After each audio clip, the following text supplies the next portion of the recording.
It's been a year since I did this, and I've only aged about 5 years in that time. It's been eventful, it's been exciting, it's been honestly sometimes frustrating and challenging at times. But looking back while I was preparing this talk, I just want to say I'm really proud of the work that we got done. Over the last year in New Westminster, we made so much progress in alignment with the pillars of our strategic plan that I introduced here last year at this event. So I'm maybe going to start by talking about the pillars of that strategic plan, just to give you an idea of what we have accomplished over the last year. And the best way to start this is to speak about the issue that is the center of everything in our region right now, and that's housing. Housing is literally the center of everything about what we're doing right now, and many things that you don't think are housing issues are really housing issues in our community.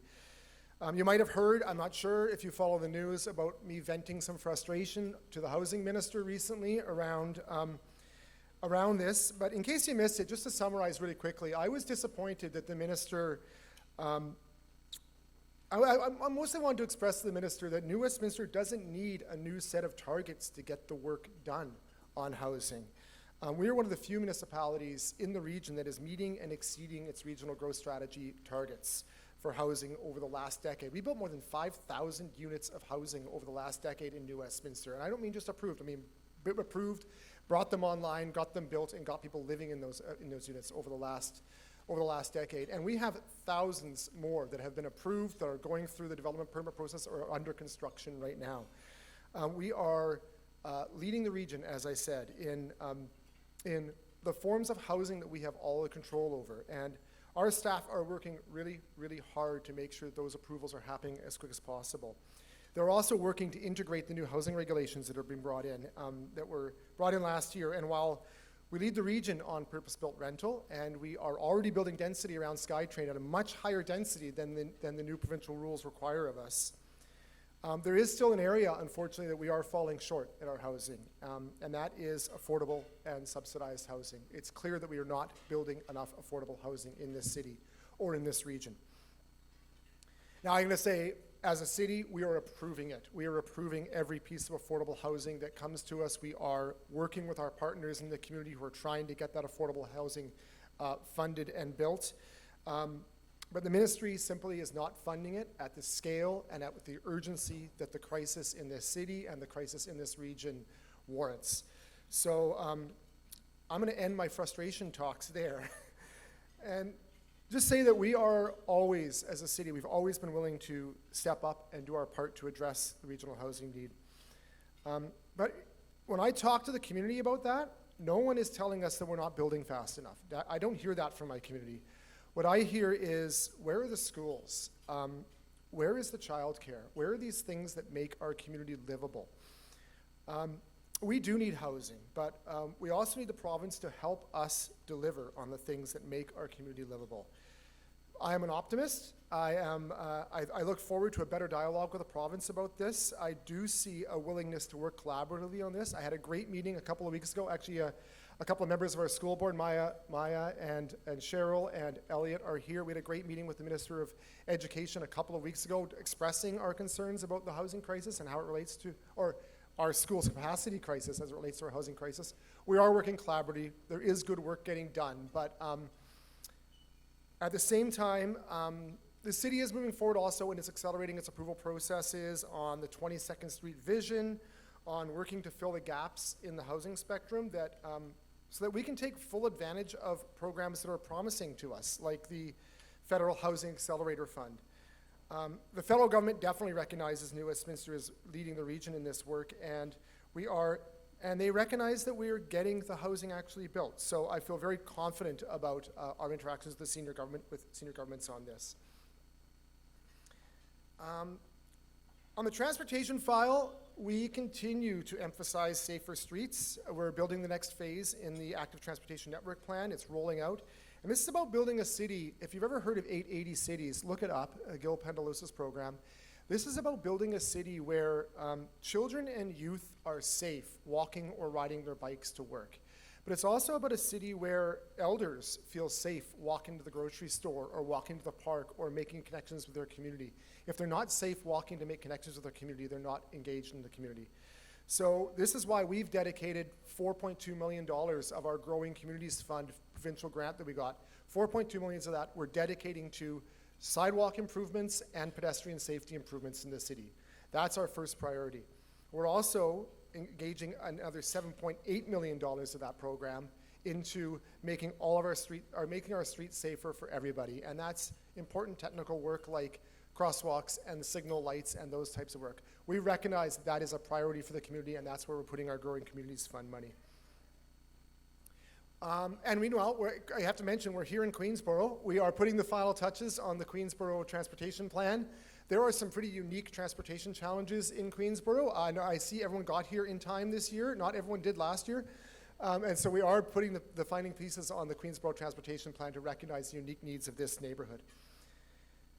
And of course, there's some folks from TransLink here. I just want to acknowledge we are also deeply engaged in the Access for Everyone plan. That is the plan that the regional mayors have put together for 10 years or 20 years of transit investment in the region. New Westminster is the most transit-dependent municipality in the Lower Mainland, and the success of transit is the success of New Westminster and vice versa. So we need safe, we need reliable, and we need frequent transit, and the Access for Everyone plan is the way to get there. We just need all levels of government to come together and figure out how to fund that plan, and New Westminster is fully behind that. Asset management. Only the engineers in the room's ears have perked up when I said that. It is a pillar of our strategic plan because we're investing more than ever in the infrastructure that makes this city livable. Of course, we're opening a new aquatic and community center. Hold your applause. I'm going to talk more about that later because I want to talk now about the unsexy bits of infrastructure that we're working on. We are very fortunate to live in a place where we take for granted that you can flush a toilet, that when you turn the tap on, you're going to get clean and safe water, that when we have a heat event, there's going to be electricity to run your air conditioner. But we rarely take notice of the work needed to build that assumption into our community, to build that confidence in the community. Unless you drove here along 6th Avenue. That rough ride on 6th, I just want to say, that is evidence of the work we're doing in the West End right now on sewer and water improvements. It's testament to that work. In order to do that work, you've got to tear up some roads, and that causes a rough ride for a little while. But don't worry, we're going to repave 6th Avenue after we're done that work. Roads are also part of the infrastructure that we're investing in. So late in 2023, we completed our sewer and drainage asset management plan. We also, early this year, finished our facilities and building asset management plan. Those build on previous plans we had for water and for transportation. And so for the first time as a city, we have a comprehensive understanding of the state and condition of all the assets in the city. And we are in a position to prioritize their repair and their replacement based on good data. It also means that we're ready to apply for senior government infrastructure grants that are coming in the election period, because we know exactly what we're going to be investing in. It also means that we can get our development costs and our amenity cost charge programs to leverage the upgrades that we need from the development community. And I told you this is not sexy. That is why I joined you drifting off a little bit while talking about asset management. But this is the foundational work of local government. This is what makes your community resilient and safe. It's what actually makes your home and your business resilient and safe. And I'm glad that this city, as unsexy as it can be, this is the stuff that we as a city are prioritizing and getting the work done on. We're also emphasizing a people-centered economy in our plan because we want our economic development work to be building the local economy that serves this growing and exciting growing population and helps employ local residents. The COVID hangover is real, and it's challenging a lot of businesses in our community. The expiry of the CEBA loans and sort of the lingering effects of inflation concerns, people are not necessarily spending money on luxury goods right now. People are being a little bit tighter, holding onto their money a little bit right now, and that's putting a lot of pressure on some sectors of our economy. I talk to business owners about this. They tell me that they're holding on, but they feel those headwinds, but they're also confident those winds are going to shift. That there is actually some feeling that things are shifting, that we're actually getting back onto a more confident standing as far as where consumer confidence. They also get asked sometimes why some people actively want to undermine consumer confidence in this time. I don't think that's the direction we need to go. So to counter some of the negativity we might hear, I want to say 2023 was actually a really strong year for business development in New Westminster. We had, in terms of businesses licensed, we had 13% more business licenses issued this year than last year. 500 more businesses in this city in 2023 than there was in 2022. Now, there was a bit of a COVID bump around 2022 and a SEBA bump, we're calling it. But the important part is we are back on our trend of the last decade of having 5% more business licenses every year over the last decade. The city is actually growing businesses faster than we're growing population. And our ECDev folks are doing a great job at supporting them in that work. Our vacancy rates, one of our challenges, our actual business vacancy rates are one of the lowest in the region, actually. So the folks at the chamber know that businesses are growing because they have worn out a pair of giant scissors this year, cutting ribbons on new businesses. Cafe Mira, Rainbow Play Cafe, Origins Chocolate, Coasters Coffee, Sea to Sky Wellness, the notorious Gray Fox. I was there with you cutting ribbons on many of these places, and these are just a few of the businesses that have opened up in the last year.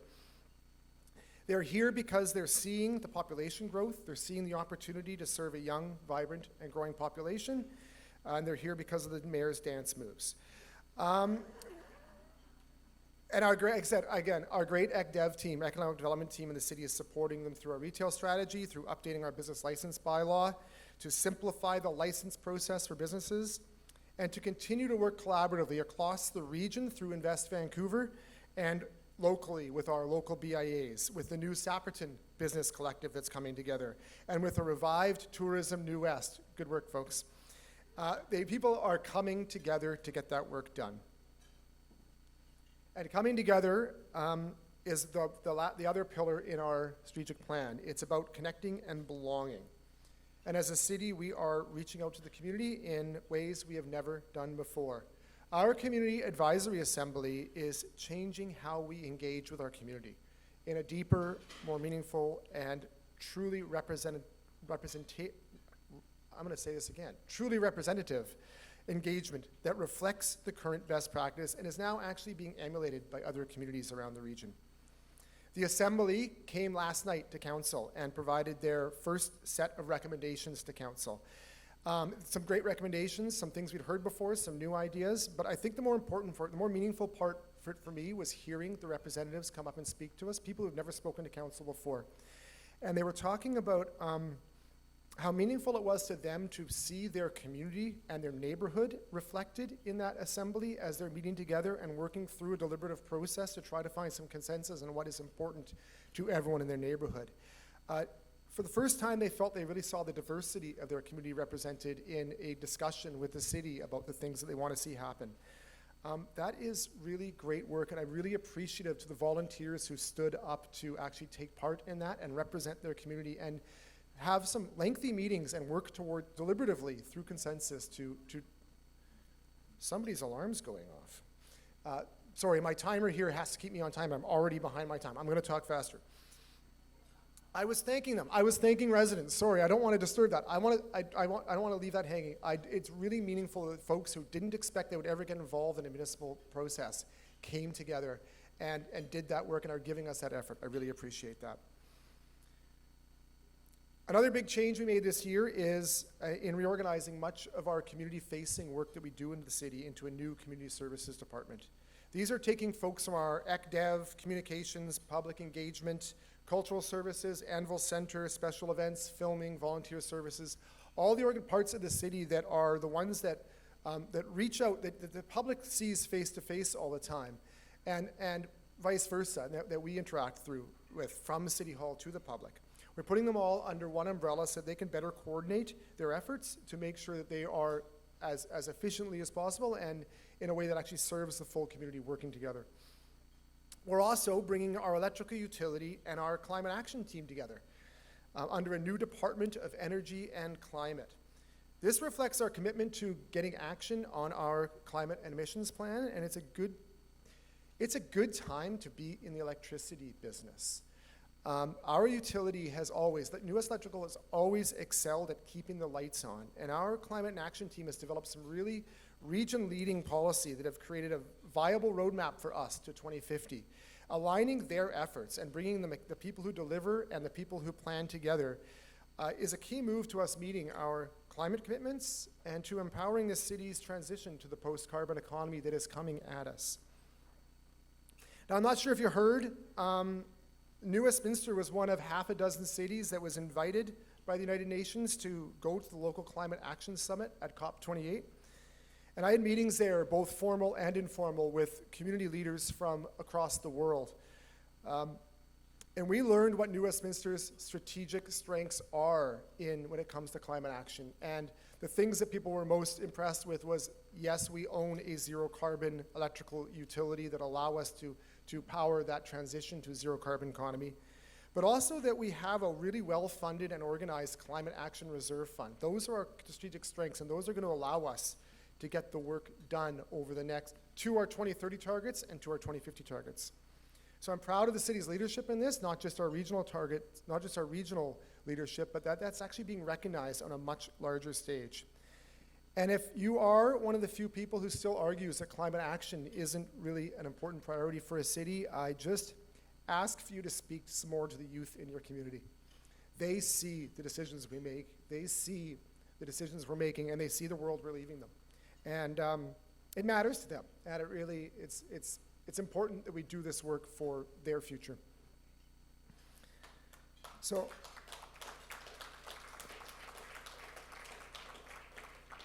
okay, I'm going to switch to a couple of emerging issues. I know that a few people, I heard from the folks of the record, they were at Mike Hurley's State of the City yesterday, and he talked a lot about housing and about new housing rules. I can't not talk about this. This is the biggest change in local government since probably the community charter was invented in 2004. That all of the rules about how we approve and build housing in the city are changing and have changed over the last 6 months, and we're going through that change right now.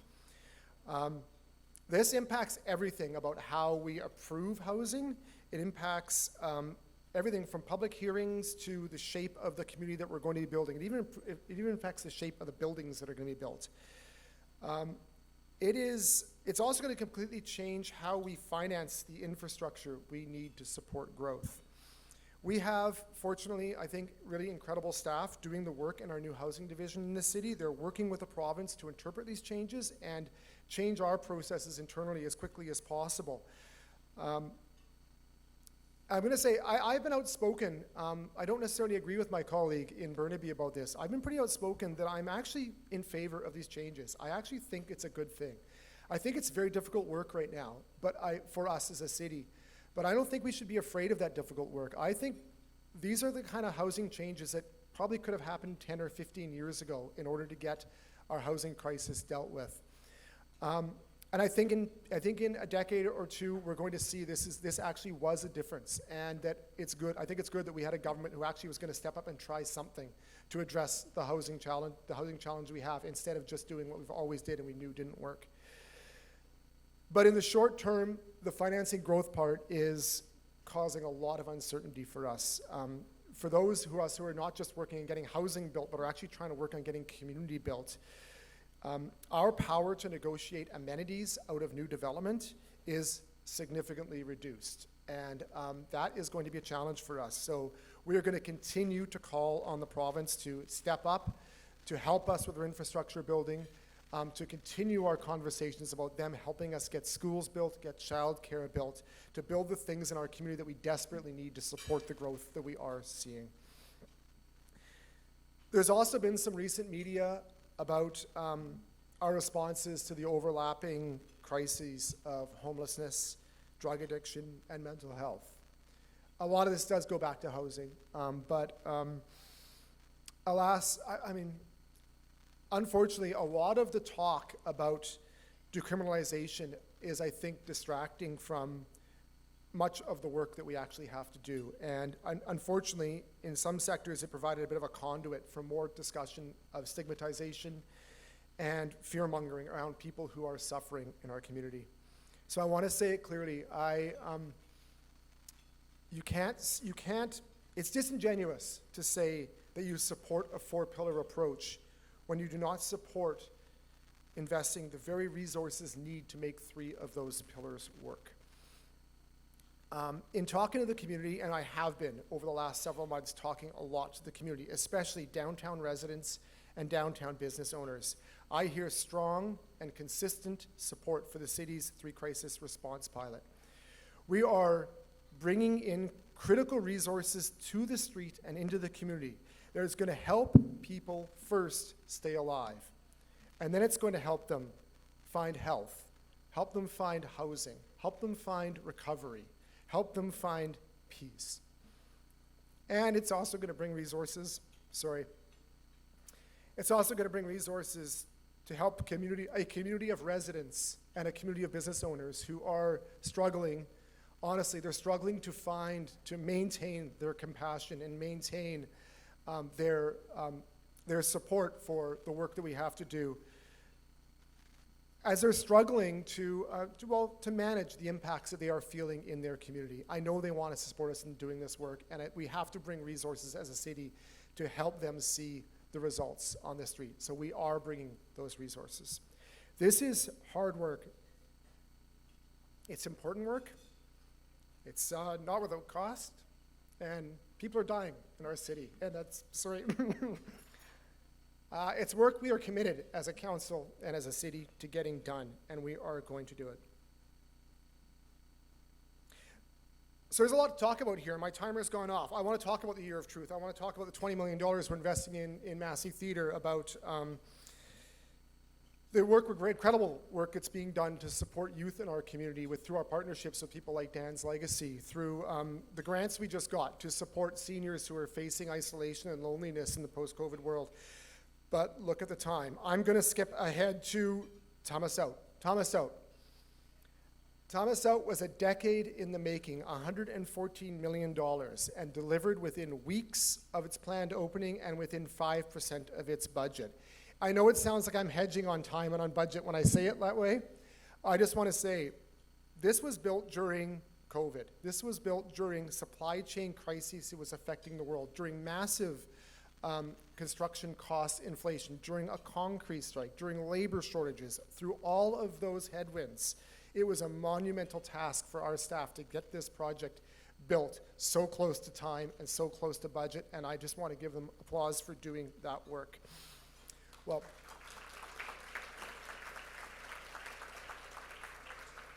while other cities are canceling their recreation centers or are doubling the budgets of their recreation centers, we are opening the first zero-carbon certified aquatic center in Canada, the most accessible and inclusive complex we know how to build, and a new beating heart for our community. So I hope you will all get out and check it out.